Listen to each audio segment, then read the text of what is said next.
Hey guys, Billy Dore here. Just want to give you a quick demo of how the Commission app software basically works.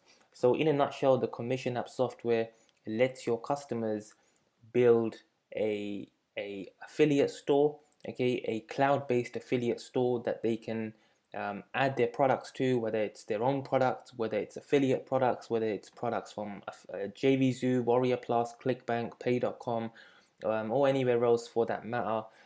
And once they add the products to the site, they have an option to get traffic from social media sites to their cloud-based affiliate store.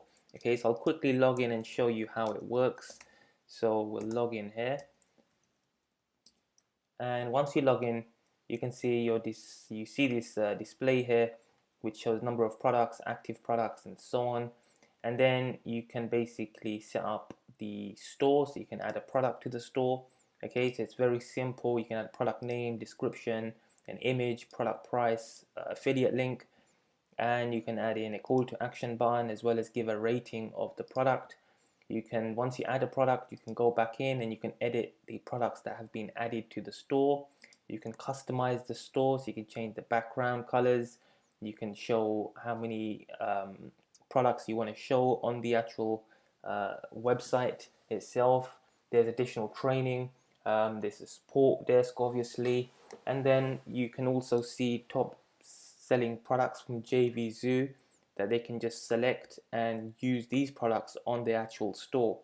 Okay, so in a nutshell, it's a very simple store builder which allows your customers to not only build a cloud-based affiliate store but also get traffic from the different social media sites that are included within the software. Now, depending on which version of the software they purchase, they unlock the ability to post to more social media sites, add additional products to the store, and all sorts of cool things and features. So if you want review access, if you want to check it out for yourself, by all means, hit David up. He'll set you up with review access, and I look forward to seeing you on the launch come this Sunday, the 14th of April, and I'll speak to you very soon.